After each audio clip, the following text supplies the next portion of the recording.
This conference will now be recorded. Good afternoon to all. Today is the fifth session in this Bheshaj Rachna Parishad, Drug Designing and Decoding in Ayurveda. For this session, we have an eminent speaker, Dr. Abhay Kulkarni sir. He is an academician working as professor and head of the department in Department of Swastha Vritta in Ayurveda Seva Sangha, Ayurveda Mahavidyalaya, Nasik, and has a teaching experience of over 26 years in the field of Ayurveda. He started his practice at Ayushri Ayurvedic Hospital and Research Center in Nasik in 1994. He has been appointed as a committee member for upgradation of Ayush Wellness Center of the prestigious Rashtrapati Bhavan of India. He is a Senate member of the reputed Maharashtra University of Health Sciences. He heads the premier educational institute of Ayurveda as CEO, secretary of the Ayurveda Seva Sangha, Nasik. This work acknowledged by the central government of India by appointing him as a member of scientific body of Pharmacopoeia Commission of Indian Medicine and Homeopathy under Ministry of Ayush, Government of India. He is an author of over 1500 articles published in local newspapers, magazines, scientific journals, etc. He has written three books on Ayurveda for the public. One of its book is translated in Hindi, Gujarati, and English. Sir has published audio CDs of Garbha Sanskar in Marathi, Hindi, and English. With this brief introduction, I request Sir to start his session. Sir, please start. Thank you. Yeah, thank you very much for your kind introduction, Chinmay. A very good afternoon to all of you. Uh, and first of all, I congratulate the organizers for organizing a seminar on a very unique topic, that is drug designing in Ayurveda. Uh, मैं हिंदी और English दोनों language का इस्तेमाल करूंगा. So basically, this is a very important issue or very important subject that needs to be dwelt upon very seriously. And this is such a topic that has been till now been very much ignored.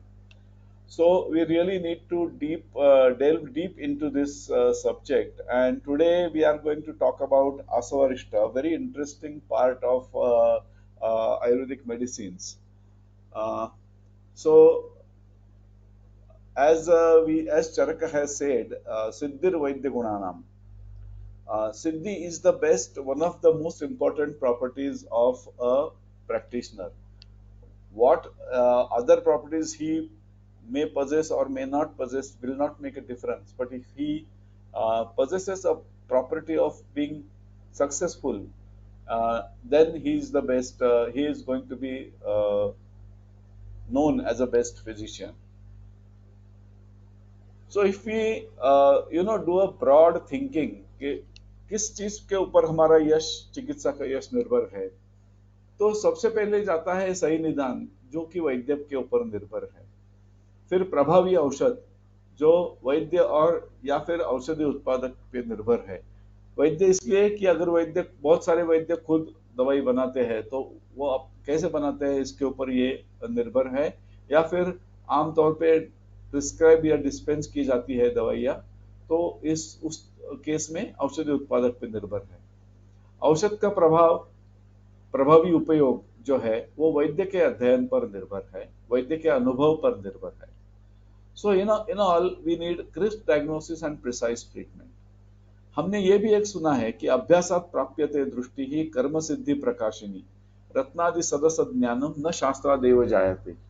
अब बहुत सारी चिकित्सा करने के बाद, बहुत सारे रुग्णों को अनेक अवस्था में औषधि देने के बाद, औषधियों के बारे में एक अलग पहचान हमें हो जाती है कि कौन सी दवाई किस तरीके का काम करती है.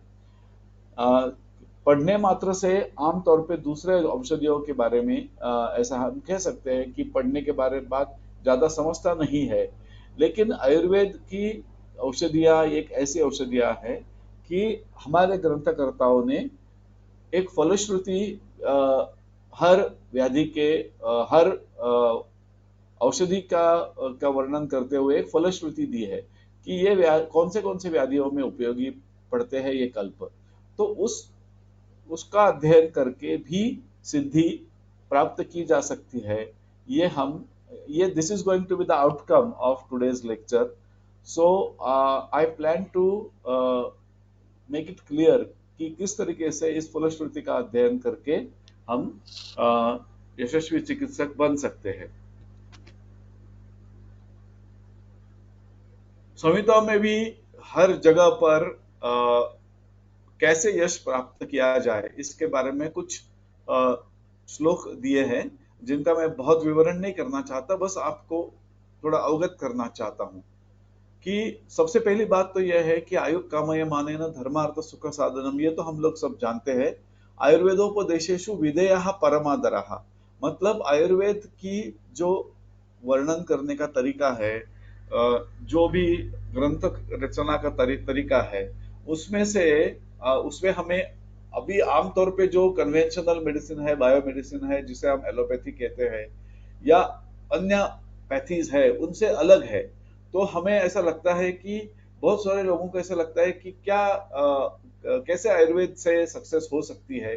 तो आयुर्वेद चिकित्सा से अगर सक्सेस मिलनी है तो सबसे पहले हमें इस बात का ध्यान रखना चाहिए कि आयुर्वेद में जो बताया गया है वो एलैबोरेट थिंकिंग, बहुत सारी सोच विचार की और संशोधन की, ऑब्जर्वेशन की परंपरा के बाद लिखा गया है। तो हमें आयुर्वेद चिकित्सक को हमारी तत्वों पर विश्वास और आदर उनके प्रति रहना चाहिए, क्योंकि अष्टांग हृदय ने जैसे कहा है कि इदम आगम सिद्धत्वात् प्रत्यक्ष फल दर्शनात् मंत्रवत संप्रयोक्तव्यम न मीमांसम कथमचन। ये ऐसा शास्त्र है कि इसे आप आगम सिद्ध है, बहुत सारे मुनियों ने, बहुत सारे ऋषियों ने, 5000 सालों की परंपरा हमें है, तो ये बिना बात के नहीं हो सकती। It cannot be like that, legacy is not built like that. So और फिर प्रत्यक्ष फल दर्शनात्, जिसका लोगों ने प्रत्यक्ष फल देखा है, इसलिए आप ज्यादा मीमांसा करने की जरूरत नहीं है। मंत्र जैसे ऐं ओम ऐसा मंत्र होता है, उसको हम बड़ी श्रद्धा से इस्तेमाल करते हैं, वैसे ही इसे करना चाहिए। और ये दोनों भूमिका, और तीसरी एक भूमिका है कि ये पाठ, अवबोध और अनुष्ठान, ऐसा जो आयुर्वेद का अध्ययन करता है उसे यश तो मिलता ही है, लेकिन उसके साथ साथ दीर्घ जीवित, आरोग्य, धर्म, अर्थ, सुख और अंत में यश भी मिलता है। तो ये संहिताओं का बैकग्राउंड ध्यान में रखना जरूरी है, क्योंकि क्या होता है, what happens is that most of the times we might not get the logic, because the style of description, style of diagnosis, terminology, many things are different than, and unfortunately we are not trained in this system of medicine. We are trained in a way to study allopathy. We can be very, if we study the way we are taught in the colleges or the textbooks, the way the textbooks are written, if we study according to that, we can be very good Ayurvedic allopathic practitioners. Sorry. But to be a good Ayurvedic practitioner, this might not be enough.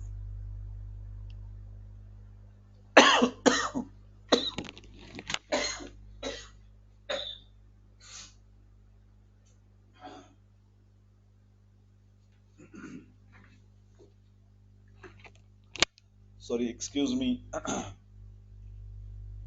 Yeah. So what I was saying is that in this process of being successful in practice, the most important weapon, most important tool is the medicine itself. और इस क्षेत्र में आयुर्वेदीय औषधियों में अध्ययन की सर्वाधिक आवश्यकता है। हम most of the practitioners, what we know, we have seen our teachers, our seniors do practice and we practice with them. But we do not get the whole grasp of the medicine or of the kalpa. हम उस कल्प को पूरी तरह समझ नहीं पाते हैं, क्योंकि हमें वो डिजाइन, ड्रग के डिजाइन की रचना की आइडिया नहीं है। अगर हमें सही मात्रा में ड्रग डिजाइन समझना है तो हमें फलश्रुति का अध्ययन करना जरूरी है. So this was the basic background which I wanted to give to all of you before starting the uh, main subject. So we come to the topic of औषधियों के फलश्रुति का अध्ययन. उनमें से भी I would like to give an example of फलश्रुति of Sudhshekar. The reason why I selected Sudhshekar because it's a very common medicine. Even common people, laymen also know that Sudhshekar is a very popular Ayurvedic medicine. What we use it only for pitta. But if we study the फलश्रुति, अगर हम उसके फलश्रुति का अध्ययन करते हैं तो हमें पता चलेगा कि वास्तविकता में ये तो अम्ल पित्त की दवाई तो है ही, लेकिन इसके साथ साथ पंचगुल्म, पंचकास, ग्रहणी, त्रिदोषोत्थ अतिसार, श्वास मंदाग्निनाशनः, उग्रहिक्काम, उदावर्तम, देहयाप्य गदापः, मंडलान्नात्र संदेहः, सर्वरोग हरपरः, राजयक्ष्मा हर साक्षात रसोयम सूतशेखरः. सो इतने सारे व्याधियों की लिस्ट हमें सूतशेखर के फलश्रुति में देखने को मिलती है. तो हमने कभी अतिसार के लिए त्रिसूतशेखर यूज किया है, या कभी श्वास के लिए सूतशेखर यूज किया है, या उग्र हिक्का में कभी यूज किया है? मेरे प्रैक्टिस में मैं रेगुलरली हिक्का के पेशेंट्स के लिए सूतशेखर का इस्तेमाल करता हूं. मेरी दृष्टि से सुवर्ण सूतशेखर, ये फलश्रुति सुवर्ण सूतशेखर की है. सुवर्ण सूतशेखर ये देहयाप्य गदापहा, मतलब जो क्रिटिकली इल पेशेंट्स होते हैं उनमें देने की दवाई है, बहुत सारे कंडीशंस पे. तो हमें फलश्रुति के अध्ययन से पता चलेगा कि ये कैसे करता है, कौन सी अवस्था में दे, कैसे दे. ये 4-5 लाइन का अगर हम लोग विस्तार से अध्ययन करते हैं तो हमें उस फलश्रुति का पता चल सकता है.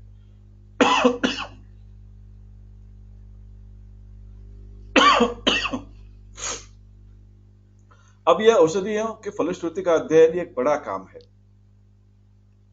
ये अब तक मैं पूरा नहीं कर पाया हूं और ये अकेले का काम नहीं है. इसलिए हम ऐसे परिषदों की और ज्यादा जरूरी है और ज्यादा वैद्यों को एकत्रित करने की जरूरी है. सॉरी. तो इसमें 2 तरीके का अध्ययन होता है. एक तो रोगों की सूची का अध्ययन और दूसरा कल्पों में जो घटक द्रव्यों का इस्तेमाल होता है उन घटक द्रव्यों के गुणों का अध्ययन. अब ये दोनों अपने आप में बहुत बड़े टॉपिक्स हैं. तो आज हम रोगों की सूची मतलब फलश्रुति का अध्ययन के बारे में बात करेंगे. अब तक मैंने इतने सारे कल्पों के फलश्रुति का अध्ययन पूरा किया है. लगभग 98 गुग्गल कल्प, एक गुटिवटी जैसे चंद्रप्रभा, 2 सुवर्ण कल्प, एक घृत, आसवारिष्ट और बहुत सारे कल्प. अभी बहुत सारे कल्प बाकी है, तो इनके ऊपर काम चल रहा है. और ये हम सब लोग अगर इसका ये किस तरीके से काम करता है ये आपसे अगर शेयर करूं तो इससे आपको एक आइडिया आ जाएगा. तो मेरा उद्देश्य यह है कि आयुर्वेद का जो ड्रग डिजाइन का अप्रोच है तो मेरी समझ में वो कैसा है ये आप लोगों से शेयर करना ये है. तो औषधि कल्पों की फलश्रुति में सबसे पहली बात आती है रोगाधिकार की.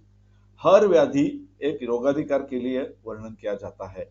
जैसे चंद्रप्रभा प्रमेह अधिकार में यूज किए जाते हैं, सूतशेखर ये अम्ल पित्त अधिकार में किया जाता है, अभयरिष्ट अर्श व्याधि के रोगाधिकार में वर्णन किया गया है. फिर उसके नीचे कौन से व्याधियों की या सूची है. अब ये सिर्फ सूची है या जनरल मतलब उसका महिमा बढ़ाने के लिए, जैसे राजयक्ष्मा हर साक्षात, सर्वरोग हरपरः वगैरह, ऐसे ये रैंडम बताया गया है, उसकी महत्ता बढ़ाने के लिए कहा गया है या उसमें कोई लॉजिक है, इसको हमने गौर से देखने की जरूरत है. तो मेरे अध्ययन से, मेरे ओपिनियन से मुझे ऐसा लगता है कि ये रैंडम संकलन नहीं है, रैंडम सूची नहीं है. इसमें बहुत सोच समझ के इसको गठित किया गया है और ये मेरे हिसाब से रोगों के विशिष्ट अवस्था में उपयोगी हो ऐसी योजना है. रोगाधिकार में वर्णित व्याधियों में एक संप्राप्ति की श्रृंखला होती है, और उस संप्राप्ति की श्रृंखला की एक कड़ी, जैसे संप्राप्ति है एक व्याधि की, उसमें कई कड़ियां होती है, उसमें से उस संप्राप्ति श्रृंखला में से किसी एक कड़ी को तोड़ने के हेतु उस कल्प की रचना होती है। So it is designed to break the chain of the pathogenesis. उसमें से which part of that chain is to be broken, किस कड़ी को तोड़ना है, इसके लिए इसको सोच के ये व्याधि को की रचना की जाती है। और उसी कड़ी को दूसरे कौन से अवस्था में, जैसे एक ज्वर पे बताया गया है त्रिभुवन कीर्ति, या चंद्रकला ज्वर के किसी अवस्था में बताई गई है, तो वो दूसरे कौन से व्याधि पे काम करता है, ये श्रृंखला संप्राप्ति कैसी काम करती है, उस भी व्याधियों की सूची उस कल्प के फलश्रुति में आ जाती है। हमारा अध्ययन का उद्देश्य यह है कि इस विचार प्रक्रिया की नजीक पहुंचना है, यह उद्देश्य है। तंत्रकर्तृ अभिप्रायान उपायांश्च अर्थमादिशे, उस व्याधि के लिए औषध और औषध के लिए व्याधि की चिकित्सा, औषध अनुसार व्याधि की चिकित्सा। हम देखते हैं कि जनरली आमतौर पे हमारी आदत यह है कि हम एक व्याधि के लिए उसके नीचे 4-5 कल्पों की लिस्ट बना देते हैं। अब ये अध्ययन इस तरीके का है कि इट वर्क्स बोथ वेज। आप व्याधि के नीचे लिस्ट भी कर सकते हैं औषधियों की, और एक औषधि के नीचे भी व्याधियों की लिस्ट करती है। अब ये जो फलश्रुति है, ये ऐसी ही योजना है कि एक औषध कौन से व्याधियों पर इस्तेमाल किया जा सकता है, उसकी सूची है ये फलश्रुति, औषधि की फलश्रुति। एक तरीके से हम लोग देखते आए हैं, हम लोग बात करते आए हैं कि अवस्थिक चिकित्सा, मतलब आयुर्वेद में सब घोड़े बराबर नहीं होते हैं, तो हर एक व्याधि की अलग अलग तरीके से अलग अलग अवस्था होती है, उस अलग अलग अवस्था में चिकित्सा अलग अलग होती है। तो इस फलश्रुति के अध्ययन से हमें यह पता चलता है कि कौन सी व्याधि में कौन से औषधि इस्तेमाल करें। अगर आप भारत भैषज रत्नाकर देखें, या भैषज रत्नावली देखें, या शरंकर संहिता देखें, या भाव प्रकाश देखें, इनमें आपको बहुत सारी व्याधियों की लिस्ट मिलेगी। तो उसमें एक व्याधि पे भी बहुत सारी व्याधियां मिलेगी। जैसे ज्वर को देखो कि ज्वर में इतने सारे क्वाथ दिए गए हैं कि एक सामान्य वैद्य कंफ्यूज हो जाता है कि कौन सा करूं, भाई एक बताओ आप कि हम क्या इस्तेमाल करें। अमृतोत्तर कषाय यूज करें, या परिपाठादि कषाय यूज करें, या त्रिभुवन कीर्ति यूज करें, या कौन सी, या ज्वर भैरव रस यूज करें, या जयमंगल रस यूज करें, अगर करें तो कैसे करें।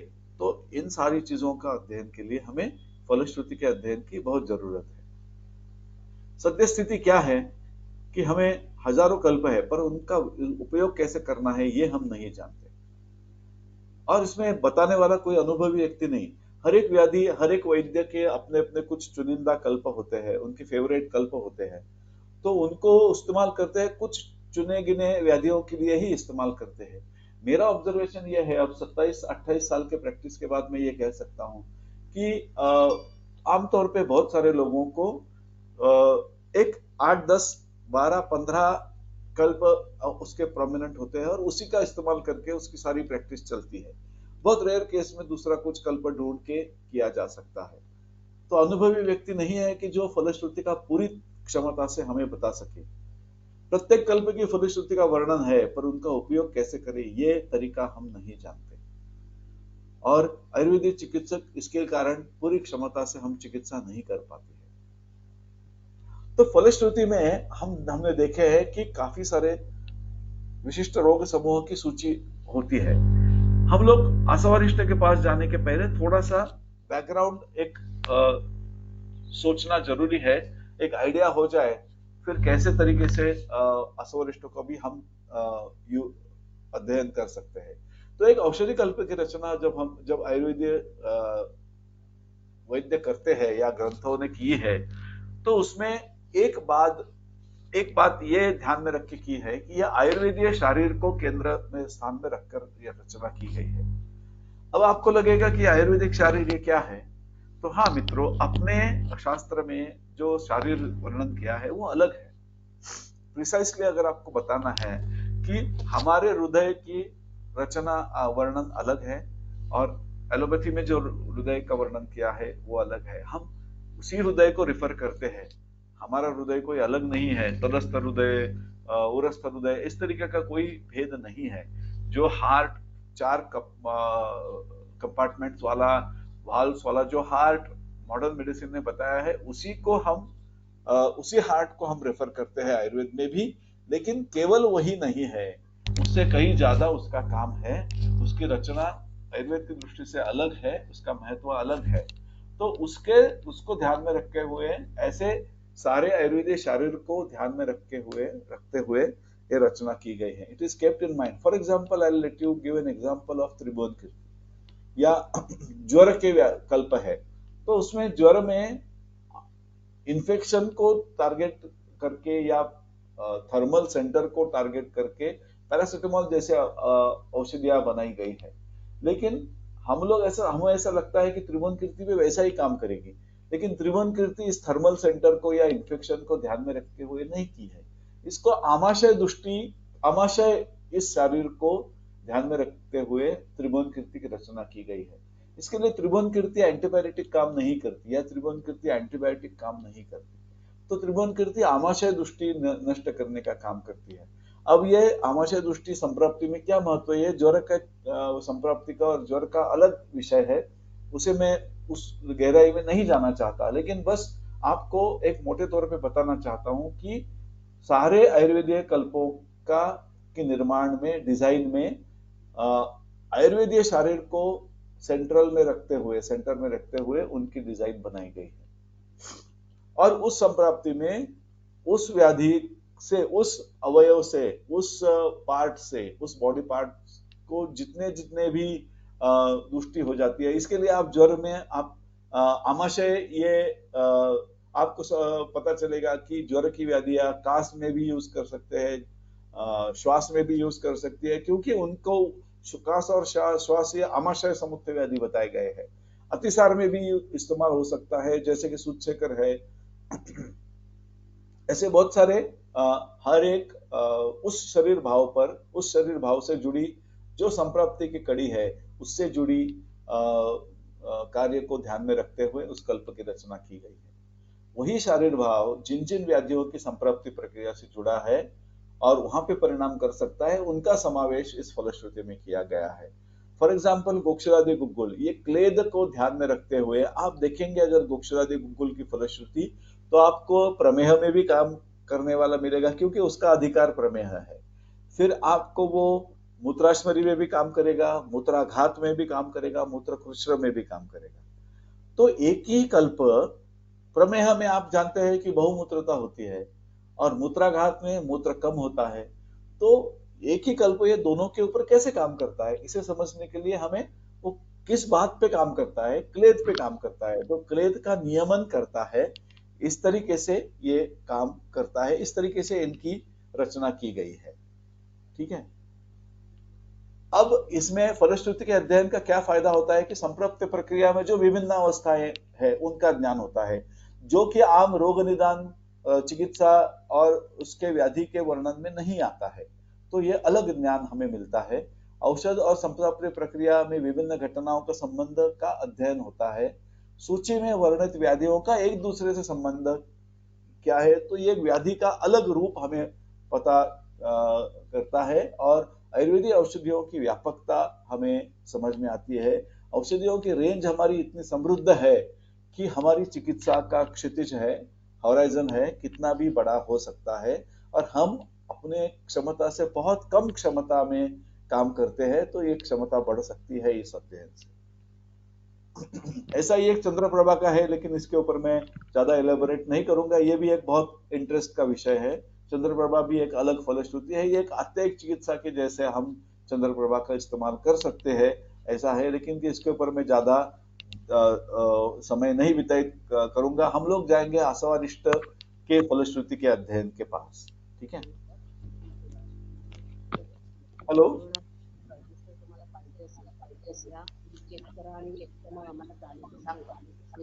Hello hello meeting hello hello I think somebody's mic is on, so it will be helpful if they can stop the mic, so there will be no disturbance. Thank you. सो हम जो सोचते हैं हमारे सामने क्या मुद्दे हैं कि आसवरिष्ट संकल्पना क्या है, कौन से आसवरिष्ट प्रैक्टिस में चुनने हैं, उनका उपयोग कहाँ करना है, कभी उपयोग करना है, आसवरिष्ट ही क्यों देनी है, किनके लिए इस्तेमाल करना है और कैसे उपयोग में लाना है, ये सारी चीजें इस फलश्रुति के अध्ययन से हमें समझनी है। और कुछ मुद्दे हैं कि कैसे काम करते हैं, मोड ऑफ एक्शन क्या है, कौन से आसवरिष्ट सबसे ज्यादा उपयोगी है, कॉमनली कौन सी ज्यादा इस्तेमाल करते हैं और उनके कॉन्ट्राइंडिकेशंस क्या है, ये सारे मुद्दे। पहले हम जाते हैं आसवरिष्ट संकल्पना की ओर। तो हम लोग सब जानते हैं कि जो उसकी व्याख्या क्या है, तो मैं इसको दोहराऊंगा नहीं, लेकिन एक आसव और अरिष्ट अपक्व औषध के साथ जो तैयार किया जाता है, रस और इसके साथ, उसे आसव कहा जाता है, और क्वाथ को संधान करके जो तैयार किया जाता है उसे अरिष्ट कहा जाता है। तो ये एक अलग प्रकार का संधान कल्पना, ये आयुर्वेद की चिकित्सा, आयुर्वेद के औषधि का एक बहुत बड़ा क्षेत्र है, जिसमें हम लोग, ये भी एक भाग है कि इसमें सिर्फ आसव और अरिष्ट इस्तेमाल करते हैं, बाकी बहुत सारे पार्ट है, लगभग 10-11 भाग है जो हम इस्तेमाल नहीं करते हैं, तो उसको भी हमने इस्तेमाल में लाना चाहिए। एक और बात आपको ध्यान में लाऊं, I want to highlight, take your attention to one more point, that इसके मान क्या है। हम लोग देखते हैं कि प्रैक्टिस में बहुत सारे प्रैक्टिशनर्स 2 चम्मच 3 चम्मच इस तरीके से आसवरिष्ट का इस्तेमाल करते हैं, जैसे सायरप करते हैं, इस तरीके से इस्तेमाल करते हैं। लेकिन हमारे ग्रंथकर्ताओं ने एक बात बताई गए हैं कि इनका मान जो है वो जलोन्मित होना चाहिए, मतलब जल जितना जिस मात्रा में हम लोग पीते हैं वैसी मात्रा में इन आसवरिष्टों का इस्तेमाल हमने करना चाहिए। अब ये हम देखिए, कल्पना कीजिए कि हम 1 चम्मच 2 चम्मच देते हैं और ये तो कहते हैं कि जलोन्मित, मतलब जल जैसा करना चाहिए। तो ये क्या है, मतलब इसको मैं मेरी प्रैक्टिस में कम से कम आधा कप, उसके साथ ऋतु अनुसार उसमें जल का मिश्रण करके हम इस आसवरिष्ट को उपयोग में लाने के लिए कहता हूं, और हमें उसके बाद हमें उस औषध के जो अपेक्षित परिणाम है तभी हमें वो दिखने को मिलते हैं। और दूसरी बात यह है कि सही औषध सही मात्रा में अगर हम उसको सही प्रमाण में, सही तरीके से हम लोग उसको इस्तेमाल करें तो उसका बहुत अच्छा परिणाम प्रैक्टिस में देखने को मिलता है। मेरे प्रैक्टिस में पाव कप या आधा कप कम से कम आसवरिष्ट में देता हूं। अब ये इसका वैशिष्ट्य यह है, सुश्रुत ये कहता है कि अरिष्टो द्रव्य संयोग संस्काराद अधिको गुणैः बहुदोष हरश्चैव दोषाणाम शमनश्च। अब ऐसा यह अलग असवरिष्ट कल्पना है जिसको ज्यादा दोष होने के बाद भी यूज कर सकता है और शमन जैसा भी इसका इस्तेमाल हो सकता है, लेकिन उसका प्रमाण जलोन्मित होना चाहिए। सुश्रुत ने उसके उसके गुण दिए हैं, दीपनाः कफवातग्माः सरप पित्ता विरोधिनः शूल आत्मान उदर प्लीहा ज्वर जीर्णार्शसाम हिताः। तो ये इतने व्याधि है, शूल आत्मान उदर प्लीह ज्वर अजीर्ण अर्श, ये व्याधि भी है और अवस्था भी है। इन अवस्थाओं में आसवरिष्ट का ज्यादातर इस्तेमाल होता है। तो जिस संधान वर्ग की मैं बात कर रहा था तो वो ये है, 13 प्रकार के संधान वर्ग बताए गए हैं, कांजी से लेके तुषोदक, सौवीर, आरनाल, धान्याम्ल, शिंडाकी, सुक्त, आसुत, अरिष्ट, सुरा, वारुणी, सिधु और आसव।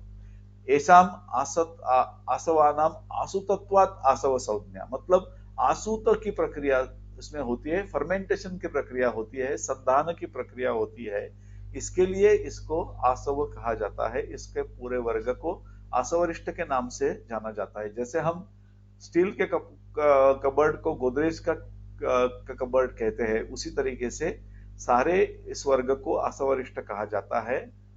व्यपदेशस्तु भूयसा, जो ज्यादा इस्तेमाल किए जाते हैं उनके नाम से ये प्रचलित होता है, वैसा ये रचना है।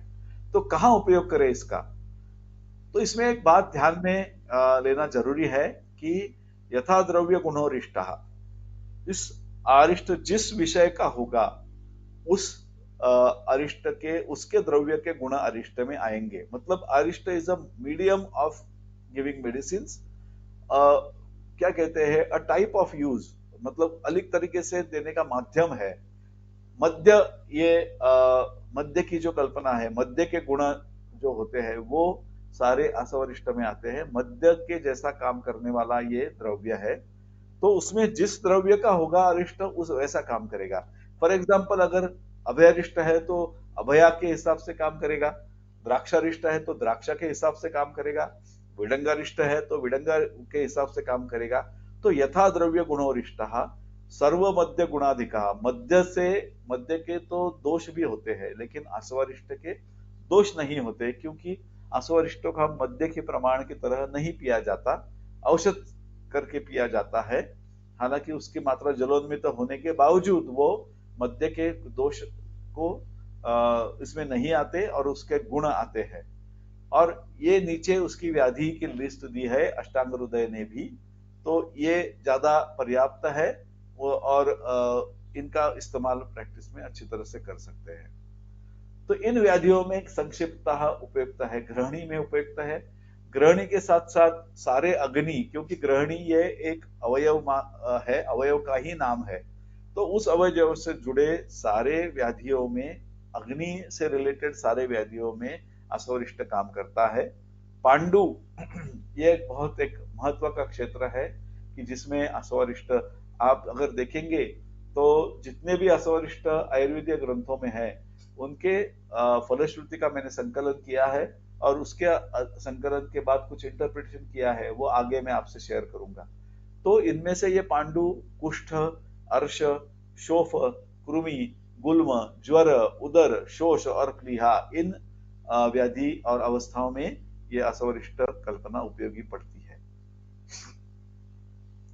अच्छा, ये इन असवरिष्टों का फलश्रुति का अध्ययन करने के बाद मुझे उसमें एक बहुत महत्वपूर्ण बात सामने आई और उसमें कुछ समानता है। जैसे उदर, शोथ और ज्वर, इन पे काम जो करते हैं वो अवरोध प्रधान संप्राप्ति पे काम करते हैं। मतलब इन उदर में, शोथ में और ज्वर में आप अगर संप्राप्ति को देखेंगे तो अवरोध जिस जगह जगह पर होता है उसके बाद ये संप्राप्ति, ये व्याधि की संप्राप्ति घटती है।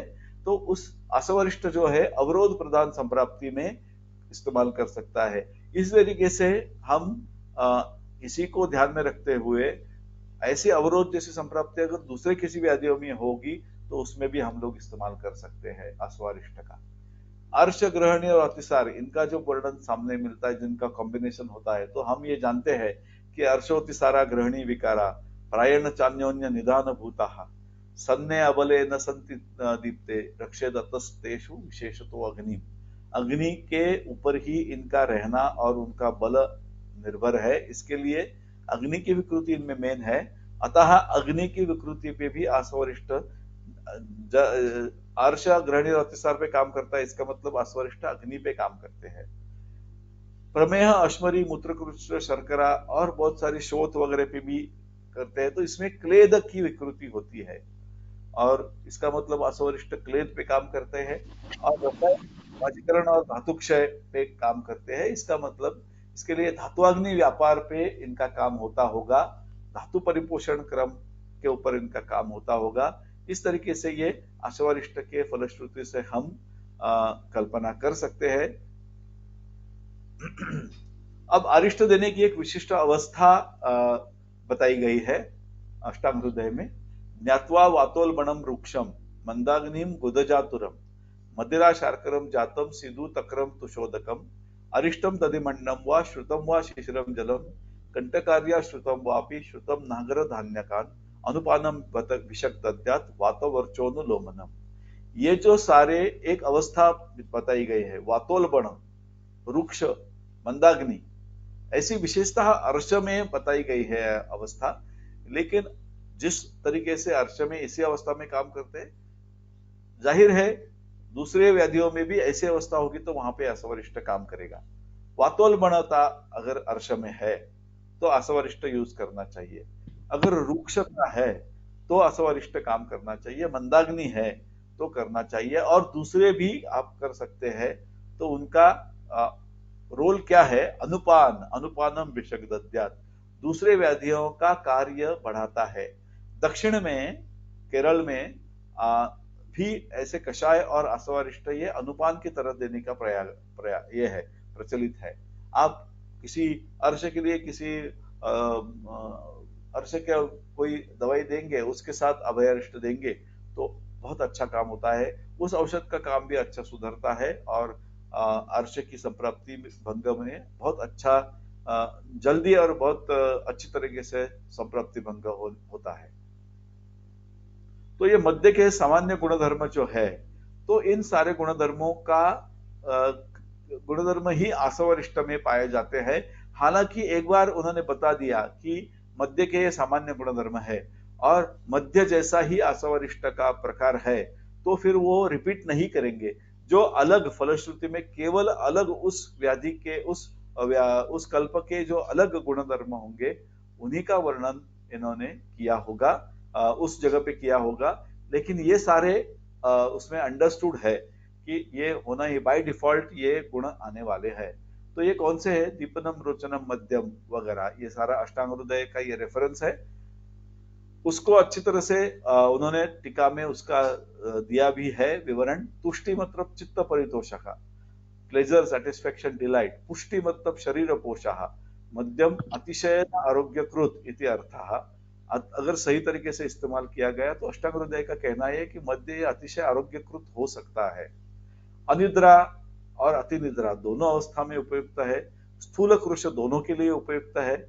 युक्त्या मतलब बल, काल, देश, सात्म्य, प्रकृति, सहायम और वयांसी, आमय और वयांसी, इनका अगर विचार करके मध्य लिया जाता है तो अनुरूप पीबते, तो ऐसा लगता है कि यदि पीबती तद पीबती अमृतम, तो वो अमृत जैसा हो जाता है मध्य। आमतौर पे लोग इतना सोचते नहीं है, बस हमें मध्य पीना है इस तरीके से सोचते हैं। इसके लिए और अति मात्रा में पीते हैं, इसके लिए उसके दोष होते हैं। लेकिन जो उसके अच्छे गुण है ये इसमें वर्णन किए हैं और ये सारे आपको मध्य के गुण आसवरिष्ट में मिलते हैं।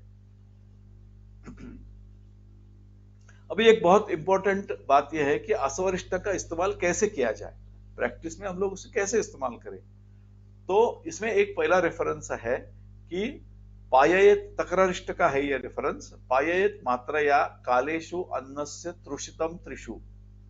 अब ये इसके ऊपर ध्यान दीजिए, please pay attention to this parts of this sentence. First तो मात्रया, मात्रा में पीना चाहिए और उसकी मात्रा क्या है? तयोर्मानम जलोन्मितम, तो उस तरीके के होना चाहिए। कालेषु अन्नस्य त्रिषु मतलब जो ब्रेकफास्ट, लंच और डिनर, ये तीनों अन्न की स्थिति में उसका अनुपान की तरह से उपयोग करना चाहिए। और जब भी तृषित हो जाए तो उसे आसवरिष्ट ही पीने देना चाहिए। कुछ लिमिटेड कालावधि के लिए देना चाहिए, लेकिन इस तरीके से इस्तेमाल करना ये आसवरिष्ट देने का तरीका है जो ग्रंथों ने वर्णन किया है। प्रावृषि अगर पीना है तो जीर्णास्तु रात्रौ तानपि वर्जयेत्, वर्षा ऋतु में पीना चाहिए ज्यादा उस तरीके से इस्तेमाल करना चाहिए और रात्रि में नहीं पीना चाहिए। ग्रीष्म ऋतु में कैसे पीना चाहिए आसवरिष्ट?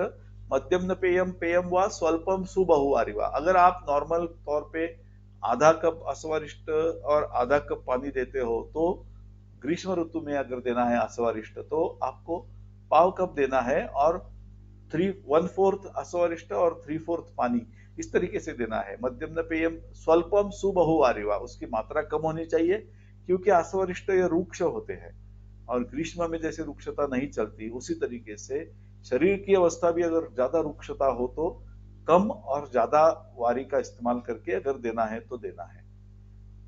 प्राक पिबेत श्लैष्मी को कफ प्रकृति व्यक्ति सुबह पीना चाहिए। मध्यम भुक्त से ऊपरी पैत्तिका, खाना खाने के बाद पित्त प्रकृति के व्यक्ति ने पीना चाहिए। वातिकस्तु पिबेत मध्य समदोषो यथेच्छया। वात प्रकृति के व्यक्ति ने अगर मध्य पीना है, मतलब हम मध्य की बात नहीं करेंगे, आसवरिष्ट की करेंगे क्योंकि प्रिंसिपल तो सेम है। वात प्रकृति के व्यक्ति को सॉरी अगर आसवरिष्ट देना है तो भोजन के मध्य में देना है। लेकिन आमतौर पर प्रैक्टिस में हम लोग, मुझे ऐसा अनुभव आया है कि आमतौर पे आसवरिष्ट काफी तीक्ष्ण होते हैं और इसके लिए भोजन के बाद देना ही सबसे ज्यादा श्रेयस्कर होता है।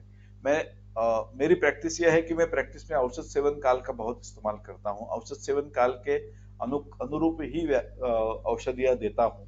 तो शुरू में मैंने प्रैक्टिस के शुरू में मैंने आसवरिष्ठ को भी उसी तरीके से देने की कोशिश की थी। तो उसमें अम्ल पित्त की बहुत शिकायत रुग्णों ने की थी। इसके लिए तब से मैंने एक तय कर दिया कि इसको अनुपान की तरह से इस्तेमाल करना है। तो भोजन के बाद ही इसको देना है, ब्रेकफास्ट के बाद, लंच के बाद और डिनर के बाद। इस तरीके से मैं आसवरिष्ठ का इस्तेमाल प्रैक्टिस में करता हूं और स्टूडेंट्स को भी करने के लिए कहता हूं।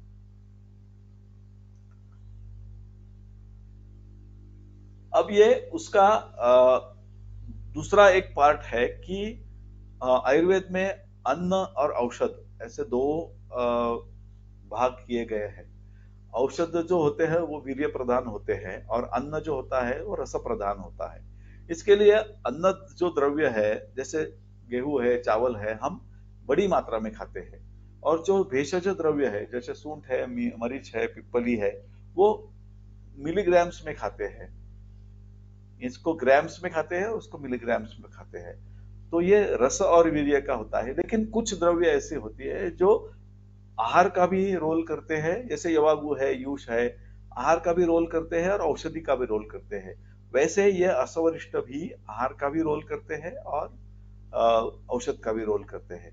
और जैसे प्राण का अवलंबन ये आहार से होता है, उस तरीके से ऐसी अवस्था में जिसमें प्राण का अवलंबन करना जरूरी होता है, प्राण का भय निर्माण होता है, ऐसी अवस्था में भी आसवरिष्ठ का इस्तेमाल किया जाता है।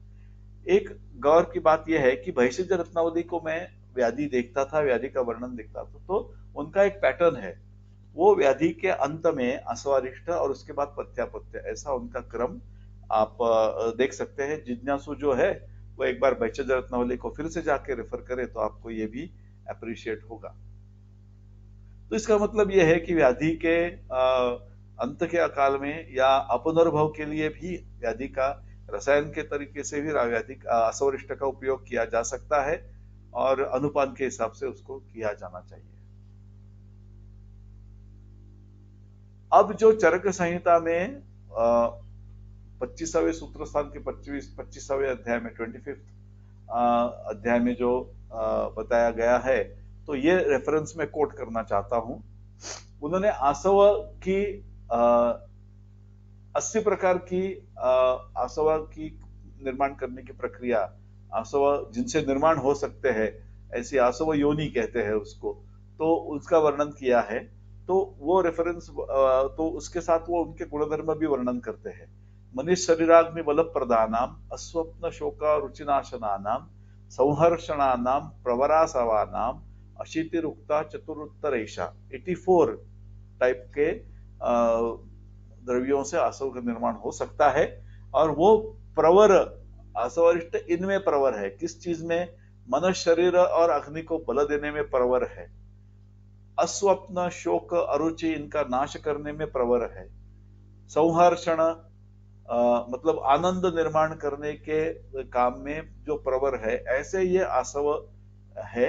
और उनकी 84 टाइप की योनि ऐसी बताई गई है वो 25वें अध्याय में। और यहाँ पे एक दूसरा अष्टांग हृदय के सूत्र शारीर स्थान के दूसरे अध्याय में का एक रेफरेंस है कि वहां पे उन्होंने जब गर्भपात हो जाता है, जो थ्रेटेंड अबॉर्शन होता है या जो मिस्ड अबॉर्शन होता है, उसके बाद की जो चिकित्सा अष्टांग हृदय में वर्णन की है, गर्भे निपतिते मतलब गर्भ जब का पतन हो जाता है, तब तीक्ष्ण मध्यम सामर्थ्यता पिबेत। तीक्ष्ण मध्य मतलब आसवरिष्ठ, इसका इस्तेमाल करे। और किस लिए करे? गर्भ कोष्ठ विशुद्ध्यर्थम, उस गर्भ कोष्ठ की विशुद्धि हो और अर्थी विस्मरणाय, जो वेदना है, जो पेन है, उसको भूल जाने के लिए यह आसवरिष्ठ तीक्ष्ण मध्य का इस्तेमाल करने के लिए कहा गया है। हम तीक्ष्ण मध्य तो नहीं बता सकते, लेकिन आसवरिष्ठ का इस्तेमाल जरूर बता सकते हैं। अब इसको आपको दशमूलारिष्ट को सूतिका अवस्था में क्या रोल है दशमूलारिष्ट का, यह आपको हाईलाइट हुआ होगा। तो ये उसके गुण मध्य दशगुणम स्मृतम ऐसे बताए गए हैं। लघु, उष्ण, तीक्ष्ण, सूक्ष्म, अम्ल, व्यवायी, आशुक, रुक्ष, विकासी और विशद।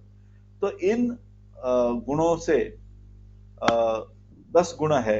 तो इन गुणों का असवरिष्ठ में भी ये गुण होते हैं।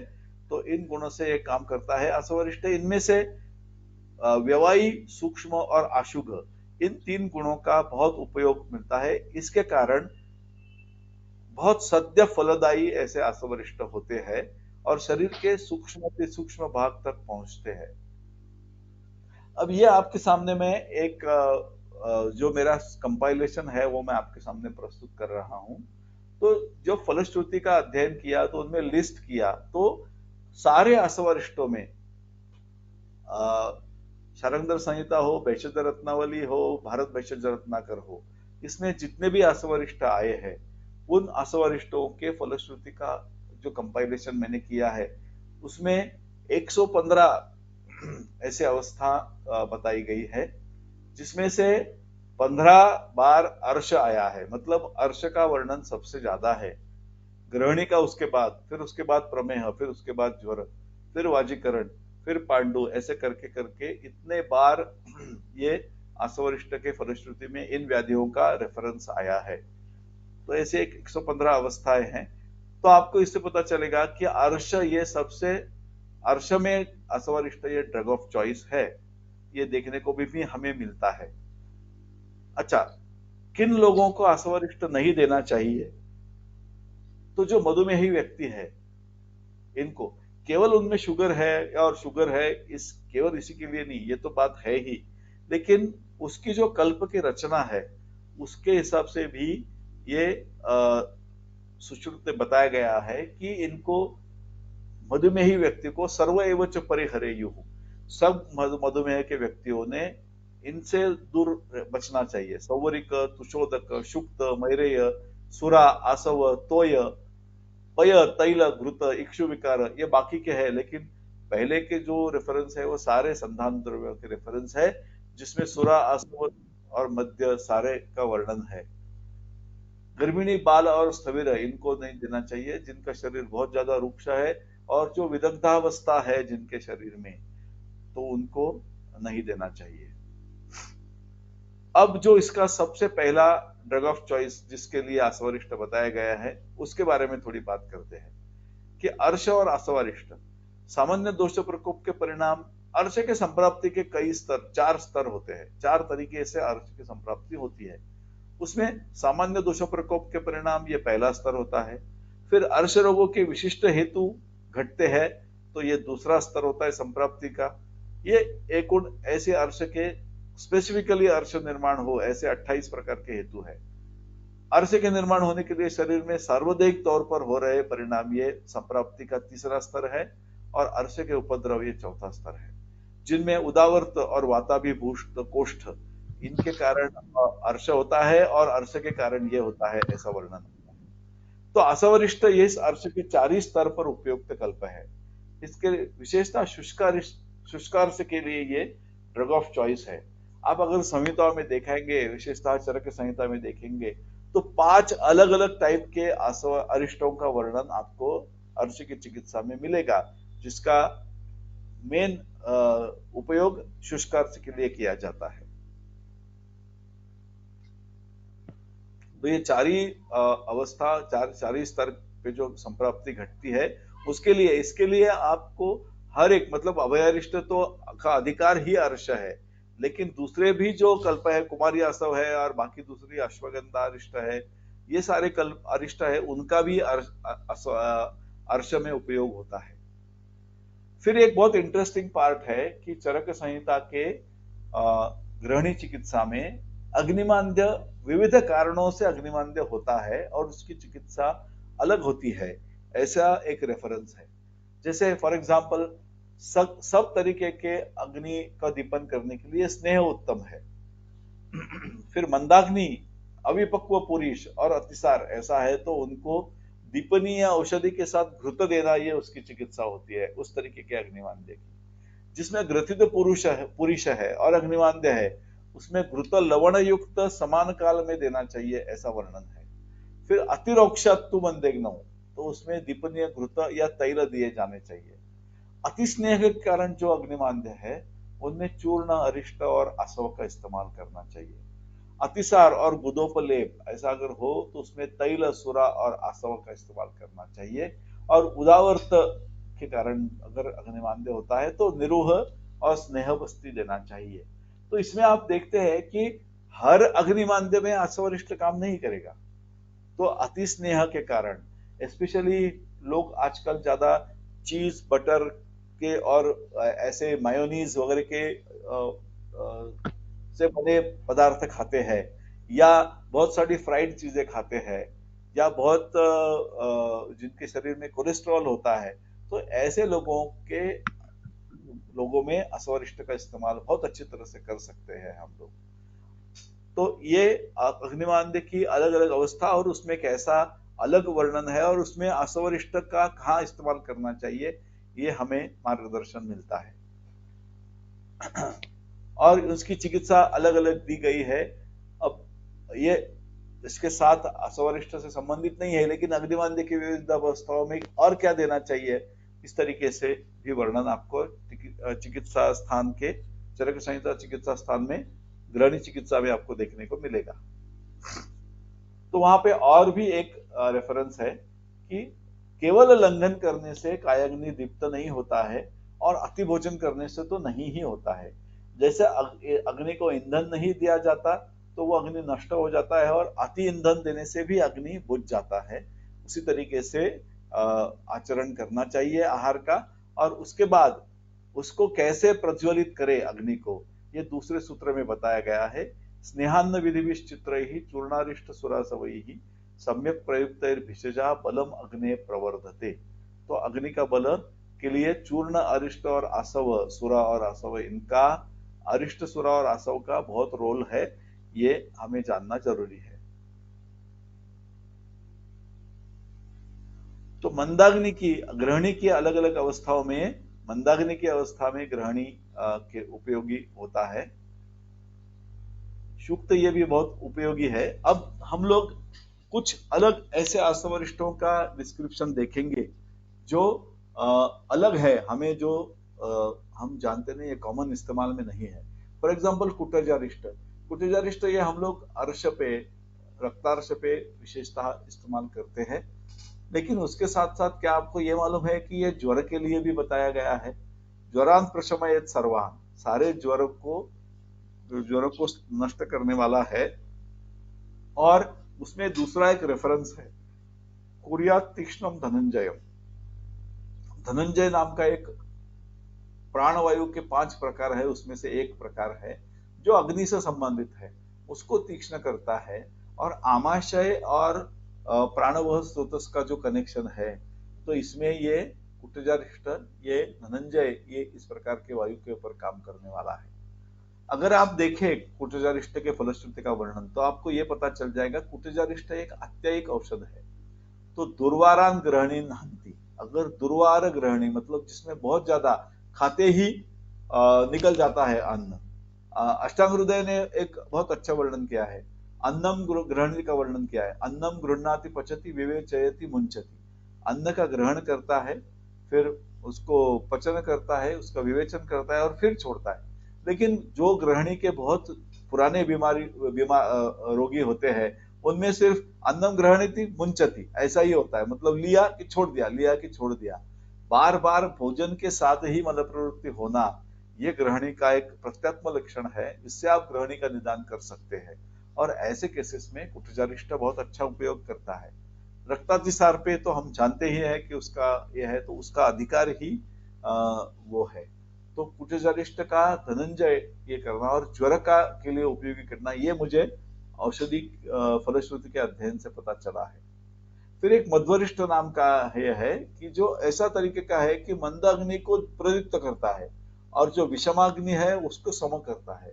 ऐसा अलग स्पेसिफिक काम रहने वाला। जैसे मैंने बताया कि बाकी के असवरिष्ट के गुणधर्म तो इसमें है ही, लेकिन बाकी के मतलब मध्य के गुणधर्म तो है ही, लेकिन ये टिपिकल है। इसके लिए इसका फलश्रुति आप 2 या 3 लाइन में ही आपको मिलेगी। तो हृत्पांडुग्रहणी रोग, कुष्ठ, अर्श, श्वेथु, ज्वरान, वातश्लेष्मामयांश्चान्यान मध्वरिष्टो व्यपोहति। मधु के साथ जो अरिष्ट किया जाता है उसका यह वर्णन है। फिर एक ऐसा तरीके का अरिष्ट है जो सूक्ष्म इलाद्यरिष्ट कहते हैं। तो इसमें वर्णन यह है कि 30 बिंदु से लेके 60 बिंदु तक इसकी मात्रा है और इसको आप शूल के लिए त्वरित यूज कर सकते हैं, ऐसा इससे वर्णन है। मतलब काफी सारी अत्यधिक चिकित्सा के लिए कुछ हमें नए औषधि सामने अपने आते हैं, इसको हमें इस्तेमाल करके देखना चाहिए। अब इसके बाद हमारे जो सामान्य व्यवहार में जो इस्तेमाल किए जाते हैं, ऐसे 20 कुल मिला के असवरिष्ट है कि जो ज्यादा तौर पर थोड़ी कम ज्यादा मात्रा में वैद्यों के प्रैक्टिस में रहते हैं, तो उनके बारे में हम लोग सोचेंगे। इसलिए सबसे पहले मैं विडंगारिष्ट का वर्णन करना चाहता हूं। अब ये विडंगारिष्ट ये ऐसा कल्प है कि एक ऐसा उदाहरण है कि औषधि कल्पों का हम पूर्ण क्षमता से उपयोग नहीं करते और बहुत सारी के लिए उसका गलत भी उपयोग करते हैं। अब हम सब लोगों को ये मालूम है कि विडंगारिष्ट कृमि में दिया जाता है, लेकिन जब हम विडंगारिष्ट के फलश्रुति का अध्ययन करते हैं तो हमें यह पता चलता है कि इसमें कृमि का कोई रोल नहीं है। तो आप लोगों ने, मैंने प्रैक्टिस में भी मैंने इस्तेमाल किया था विडंगारिष्ट को कृमि पे, लेकिन मुझे कोई फायदा नहीं मिला था पेशेंट्स में। तो इसके लिए मैंने आगे जाके उसका फलश्रुति उसकी जाके पढ़ी, तो मुझे बहुत आश्चर्य हुआ कि विडंगारिष्ट ये कृमि की दवा है ही नहीं, कृमि के लिए नहीं, उसका विडंगारिष्ट का वर्णन विद्रधि के लिए किया गया है, ये ऐसा कल्प है। तो इसके लिए अगर मुझे कोई आश्चर्य नहीं लगा कि इसका कृमि पे कोई उपयोग नहीं हुआ, तो ये क्योंकि ये कृमि का कल्प है ही नहीं, केवल विडंग ये कृमि में श्रेष्ठ है, इसके लिए विडंगारिष्ट कृमि में इस्तेमाल किया जाएगा। इसको अतिव्याप्ति दोष कहते हैं, ऐसा नहीं है और ऐसी अपेक्षा से विडंगारिष्ट नहीं बना हुआ है। तो विडंगारिष्ट की फलश्रुति क्या है? विडंगारिष्ट की फलश्रुति यह है, ततः पिबेत यथार्थम तु जयत विद्रधिम उत्थितम। बहुत बड़ा विद्रधि और बहुत बड़ा हुआ विद्रधि अगर हो तो उसमें विडंगारिष्ट इस्तेमाल करना चाहिए। और उसके साथ साथ उरुस्तंभ, अश्मरी, मेह, प्रत्यष्ठिला, भगंदरान, गंडमालाम, हनुस्तंभम, विडंगारिष्ट सौज्ञकम। तो ये सारी विडंगारिष्ट की फलश्रुति है। इससे क्या हमें पता चलता है कि ये विद्रधि के लिए, बड़े विद्रधि के लिए बताया गया है। एक इसमें संप्राप्ति अगर आप विद्रधि की देखें तो मेद, मांस और रक्त, इनके दृष्टि ये सबसे ज्यादा है। इसी बात के लिए ये प्रमेह में भी उपयुक्त है, क्योंकि प्रमेह में भी मेद, मांस, रक्त का विदाह होता है और ऐसा विदाह होने के बाद प्रमेह पीड़िका होती है। तो प्रमेह पीड़िकाओं में भी विडंगारिष्ट इस्तेमाल कर सकते हैं। दूसरी बात आप देखिए कि इसमें जहां दोषों का संचय, मतलब उरुस्तंभ है, फिर अश्मरी है, फिर प्रत्यष्ठिला, अष्ठिला है, भगंदर है, गंडमाला है, इन सारी चीजों में दोषों का संचय, एक जगह पे संचय, जहां जहां पे आकार निर्माण होता है, जैसे गंडमाला है, जैसे विद्रधि है, इसमें दोष शोथ आ जाता है और वहां पे दोष इकट्ठा होके संचय निर्माण करते हैं। ऐसी अवस्था में जैसे अष्ठिला भी है, विद्रधि भी है, ऐसे इसमें इसका उपयोग होता है। अच्छा, ये विद्रधि पे काम करता है, इसका मतलब यह है कि ये शोफ और व्रणशोफ पे काम करता है। इसी से ग्रंथि, अर्बुद, इन विकारों में भी ये लॉजिक से दोषों का संचय और इसको आकार मान के बड़ा आकार, जहां पे डीप रूटेड पैथोलॉजी है, ग्रैंड्युलर पैथोलॉजी है, ऐसे सारे इसमें इस्तेमाल कर सकते हैं विडंगारिष्ट। स्तंभ शरीर में निर्माण होना, ये उसका है। अश्मरी भी एक ऐसी जगह पे है। तो मैं प्रैक्टिस में इसका लॉजिक एक्सटेंड करते हुए लाइपोमा और फाइब्रॉइड में मैं विडंगारिष्ट का इस्तेमाल करता हूँ। ब्रेस्ट एब्सेस के लिए भी विडंगारिष्ट का इस्तेमाल करता हूँ और उसका मुझे बहुत अच्छा परिणाम होता है। लाइपोमा के पेशेंट्स होते हैं, जैसे सारे शरीर पे लाइपोमा होते हैं, 1 या 2 लाइपोमा होते हैं, तो हम लोग उनको इग्नोर करने के लिए कह सकते हैं। या बहुत ज्यादा तकलीफ लगती हो या अनकंफर्टेबल लगता हो या एम्बेरेस्ड लगता हो, तो लाइपोमा को डर लगता हो कि कोई ये गांठ बढ़ के कैंसर ना बन जाए, ऐसा पेशेंट के मन में डर रहता है। तो उसके लिए, उसको मुक्त करने के लिए आप उसको एक लाइपोमा हो तो हटाने के लिए सर्जरी के लिए एडवाइस कर सकते हो। लेकिन जिसके शरीर पे बहुत सारे लाइपोमा है, हाथ में, पैर में, पेट पे, पीठ पे, गले पे, ऐसे सब जगह पे हो, तो उनको क्या करेंगे? और ज्यादा होंगे 4-5, तो क्या उन लोगों में आप विडंगारिष्ट का अच्छी तरह से इस्तेमाल कर सकते हो। फाइब्रॉइड्स ऐसा एक ये जो ट्यूमर है, जैसे यूटेरस में वगैरह होता है, और यूटेरस रिमूव करने के लिए कहा जाता है, ताकि फाइब्रॉइड से आगे मैलिग्नेंसी बढ़ने के भी चांसेस होते हैं, कैंसरस भी होते हैं आगे जाके। इस तरीके से डर से बहुत सारे प्रैक्टिशनर्स उसको निकाल देने के लिए कहते हैं। तो उसके साथ साथ उसको सर्जिकल मेनोपॉज हो जाता है बहुत सारे पेशेंट्स को अर्ली एज में। तो ऐसे पेशेंट्स में भी आप शुरू में अगर जल्दी की अवस्था में उनको डिटेक्ट हो जाए फाइब्रॉइड, या फिर लेट जब मेनोपॉजल एज में फाइब्रॉइड आ जाए, रोज बहुत ज्यादा बड़े ना हो, तो ऐसे पेशेंट्स को आप विडंगारिष्ट यूज कर सकते हो। उसका बहुत अच्छा फायदा होता है। फाइब्रॉइड का साइज धीरे धीरे घटना शुरू हो जाता है, लाइपोमा भी धीरे धीरे घटना शुरू होता है, और ब्रेस्ट एब्सिस वगैरह तो बहुत अच्छे ठीक होते हैं यहाँ से।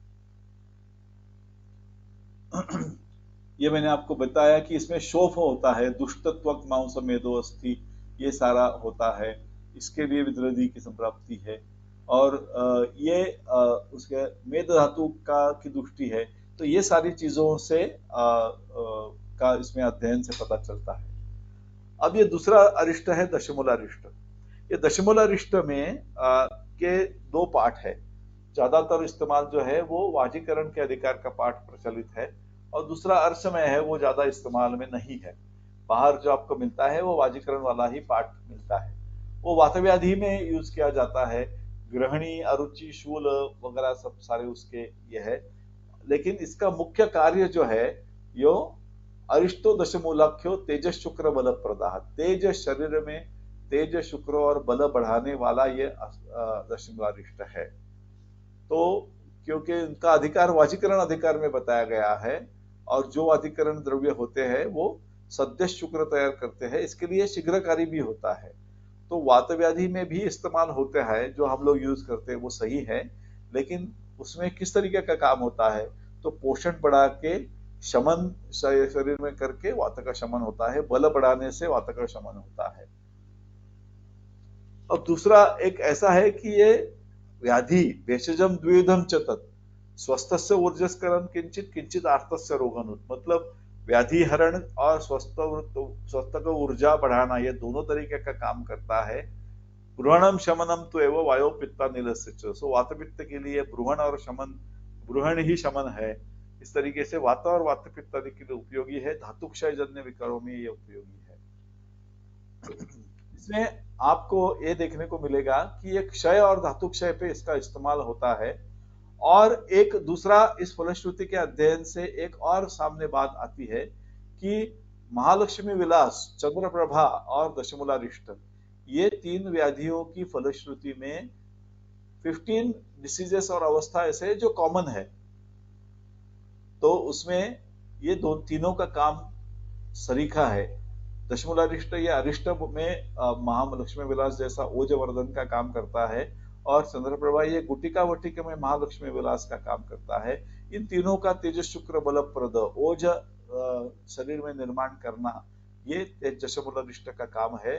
तो जिस जिसमें ओज क्षय हो, ऐसे इसमें आप दशमूलारिष्ट से जल्दी ओज क्षय नष्ट ये आप कर सकते हैं। स्पेशली मध्य क्या मदात्यय करने वाले, जो मदात्यय होने वाले पेशेंट्स होते हैं, उनके शरीर में ऐसा बहुत धातु क्षय आपको देखने को मिलता है, ओज क्षय देखने को मिलता है।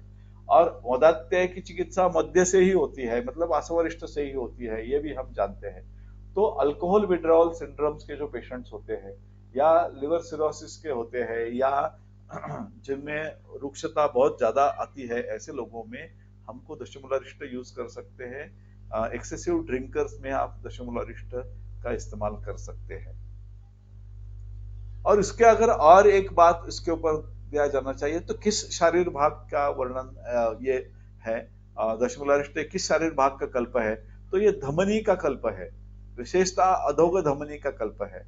अगर आप सुश्रुत में अधोग धमनी का वर्णन देखेंगे तो अधोगमास्तु वातमूत्र पुरुष शुक्र आर्तवादीनी अधोवहंती। वात मूत्र पुरुष और शुक्र और आर्तव इनके ऊपर जिसका काम होता है अधोगमनी का, तो उनके ऊपर वो अधोगमनी का काम होता है। और आप देखेंगे कि दशमलष्ट ये वात विकार के लिए है, मेह शर्करा अश्मरी इसके मूत्र विकारों के लिए है, अर्श मतलब पुरुष से संबंधित विकार वाला है, वाजीकरण मतलब शुक्र से है, और वंध्यत्व का में भी काम करता है, इसका मतलब आर्तव से भी है। तो वात मूत्र शुक्र और आर्तव इसके ऊपर काम करने वाला, क्यों इनके ऊपर चारों के ऊपर क्यों काम करता है, क्योंकि ये धमनी पे काम करने वाला है। इसके लिए धमनी के द्वारा होने वाले सारकिट्ट विभाजन के ऊपर दशमूलारिष्ट काम करता है। ये हमें फलश्रुति के अध्ययन से पता चलता है। अब आगे का जो असमरिष्ट है वो अभयारिष्ट है। अभयारिष्ट में आप देखेंगे कि इसका वर्णन बहुत छोटा है। अर्षांसी नाशयत शीघ्रम तथा अष्टौ उदराणि च वर्चो मूत्र विबंधग्नो वन्यम संदीपयेत परम। तो एक पार्ट में उसका व्याधि की लिस्ट दी है, ज्यादा नहीं है, सिर्फ अर्श और आठ प्रकार के उदर इसमें दिया गया है। इसका मतलब यह है कि आपको पता चलेगा कि अग्नि वाला है, और वही उन्होंने यहाँ पे दिया भी है। वर्चो मूत्र विबंध, वर्चो और मूत्र का विबद्धता नष्ट करता है, अग्नि दीप्त करता है। इसके लिए ये उदर पे भी काम करता है और अर्श पे भी काम करता है। अभयरिष्ट अर्श पे सारी अवस्था में काम करने वाला कल्प है। अच्छा, इसके आगे वाला कल्प जो है सारिवाद्यासव है। सारिवाद्यासव का अधिकार प्रमेह पीड़ का है। हालांकि ये आसव है, इसमें शहद है, इसमें गुड़ है, इसके बावजूद भी ये प्रमेह पीड़ की पीड़िका की अवस्था में जो विदग्धता होती है, जो शोफ होता है, उसमें बहुत अच्छा काम करता है। उपदंश स्पेशली मतलब जो डायबिटिक पेशेंट्स में फंगल इन्फेक्शन होता है, मेल्स और फीमेल्स में, दोनों में मैं सारिवाद्यासव देता हूं और उसका बहुत अच्छा फायदा होता है। कुमारी आसव का ये एक अलग तरीके का आसव है, और जिसमें बहुत सारा 4 पाठ इसके हैं, और अलग अलग कंपनियों के अलग अलग पाठ है। तो साउथ की कंपनियां जो है वो शारंगधर संहिता का पाठ यूज करते हैं, और जो बैद्यनाथ और सांडू है ये कंपनियां है शारंगधर का परावर्तित पाठ इस्तेमाल करते हैं। और औषधि भवन की जो कंपनी है ये 896 ये कुमारी आसव का पाठ इस्तेमाल करते हैं। तो इसको 1, 2, 3 इस तरीके से नाम से आप जानते हैं, कुमारी आसव नंबर 1, कुमारी आसव नंबर 2 और कुमारी आसव नंबर 3। इसमें कुछ फर्क है, उसमें डिटेल्स में मैं नहीं जाऊंगा, लेकिन ये है उसका भेद। और जो हम बात करने वाले हैं फलश्रुति की, वो पाठ क्रमांक 896 की करने वाले हैं। तो ये प्राणवह स्रोतस पे काम करने वाला आसव है। हम लोग ये लिवर पे काम करते हैं, कामला में यूज करते हैं, लेकिन ये प्राणवह स्रोतस का व्याधि का कल्प है। जठराग्निमांद्य और धातुअग्निमांद्य कम करने वाला है। अपान क्षेत्र में का जो मार्गावरोध होता है और विगुणवात का अनुलोमन करने वाला है। हृदय पे काम करते हैं और प्राणवायु पे काम करता है। इसके डिटेल्स में इसमें नहीं जाऊंगा क्योंकि अभी समय हो रहा है।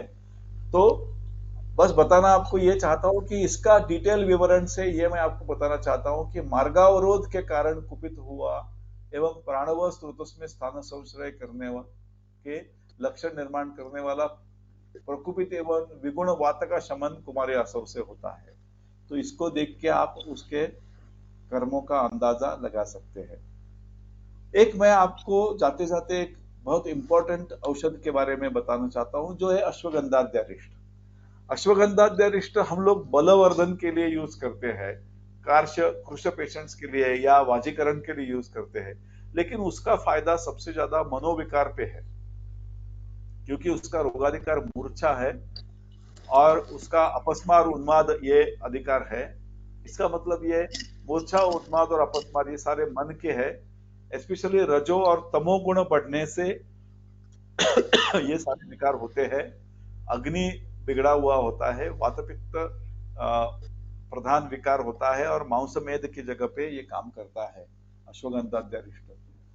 तो जो पूरा मनोविश्व का संचय होता है, अगर आप उन्माद और अपस्मार को देखेंगे तो इसमें आपको मनोविकार का पूरा मनोविश्व का जो मनोविश्व है अपना हर आदमी का, उस मनोविश्व का पूरा संचय आपको, ये पूरा कंपाइलेशन कंप्लीट पैकेज आपको ये का वर्णन उन्माद और अपस्मार में मिलेगा।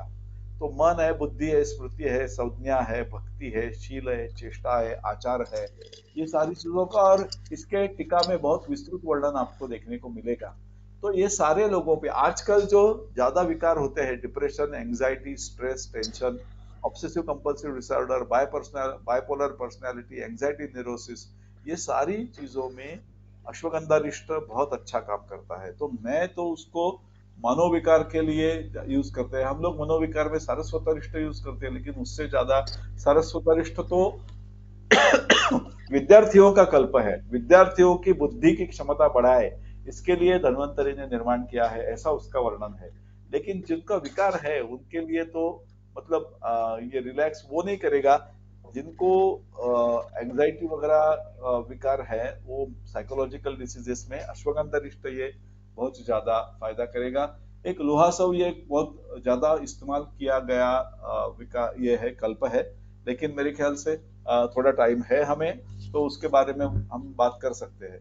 लोहासव का मैंने बहुत वर्णन किया है, मैंने इसके ऊपर 3 पार्ट में ये आर्टिकल लिखा है आयुर्वेद पत्रिका में। तो इसमें अगर आपको संक्षेप में बताया जाए तो इसका रोगाधिकार पांडु है, और पांडु ये वर्ण का विकार है, ना कि रक्त का। रक्त की आयुर्वेद की संकल्पना थोड़ी अलग है, और रक्त और अग्नि इनके ऊपर लोहासव का काम है। धात्वाग्नि मांद्य, विशेषतः रक्त धात्वाग्नि मांद्य पे काम है। पांडु केवल रक्ताल्पता का विकार आयुर्वेद की दृष्टि से नहीं है। और लोहासव के बारे में बात किया जाए तो संतर्पणोत्थ पांडु में लोहासव ज्यादा फायदा करता है। तो जैसे शहरों में दिखने वाले पांडु के पेशेंट है, मेटाबॉलिज्म कम होने की वजह से जो जिनके ऊपर ओबेसिटी और फिर पांडुता ऐसा है, तो इनमें लोहासव ज्यादा फायदा करता है। आप देहात के पेशेंट्स को जो कृश है, बहुत रुक्ष है, उसका एचबी बहुत कम है, ऐसे लोगों में लोहासव का फायदा नहीं। हम लोग इसको हिमेटिनिक के तरीके से एनीमिया का मेडिसिन करके देते हैं, वैसे देने वाला ये लोहासव नहीं है। इसको अनुपान की मात्रा में देना है, और उसका मतलब धात्वाग्नि, रक्त धात्वाग्नि का, हालांकि रक्त धात्वाग्नि बढ़ने की वजह से बाकी के धातुओं की वृद्धि होती है और रस की भी वृद्धि होती है अग्निमांद्य ठीक होने की वजह से। फिर पांडु पे उसका रक्त के ऊपर उसका परिणाम दिखता है, लेकिन उसका थोड़ा परिणाम अलग है। इस तरीके से ये बहुकल्पम बहुगुणम संपन्नम योग्यम औषधम, इस तरीके से जो वर्णन है औषध का वो असवरिष्ट इसमें पूरी तरह से बैठता है। और मैं ऑर्गेनाइजर्स को पुनः एक बार धन्यवाद देता हूं कि आपने मुझे इसकी अपॉर्चुनिटी दी आपके सामने मेरे विचार प्रस्तुत करने की, और उम्मीद है आप लोगों को इसमें इंटरेस्ट आया होगा। तो if you feel, you can contact us on these numbers. If you need any clarification, we'll be very happy to uh, answer your queries. So thank you once again, and I would like to end my presentation here. Thank you very much. Vishajam sadhu vrtanam bhadram agamaशालिनाम अभ्यस्त कर्मणाम भद्रम भद्रम भद्राभिलाषिणाम। नमस्ते।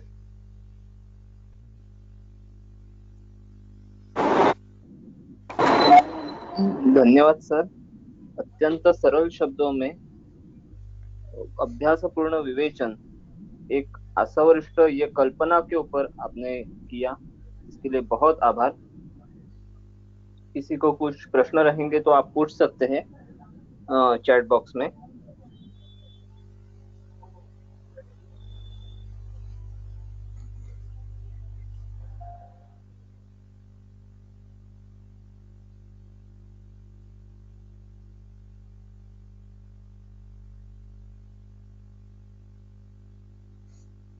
Yes, एक query है।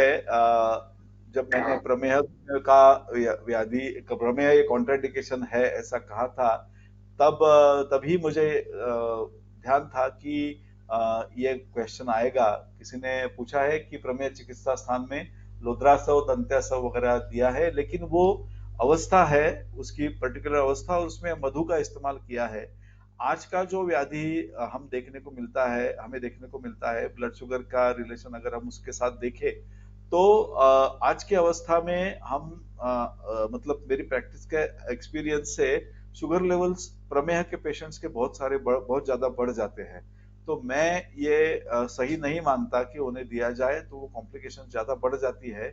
और क्लेद के हिसाब से अगर देखा जाए तो मेरे हिसाब से उन्हें प्रमेह का कॉन्ट्राइंडिकेशन कहना ही सही रहेगा, क्योंकि कॉम्प्लिकेशन ज्यादा बढ़ते हैं।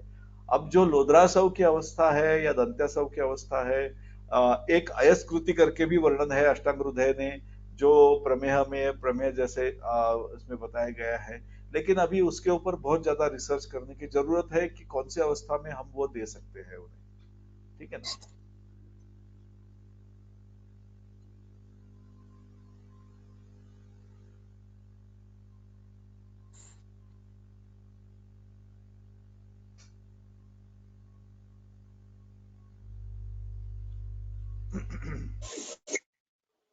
ठीक है। Okay, I think there are no more questions. I will take your leave. Thank you very much.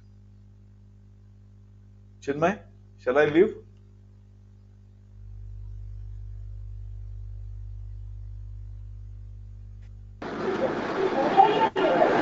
Hello. Chinmay, can I leave now? Yeah, sure. Yeah. Thank you. Thank you. Thank you. Thank you.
Hello.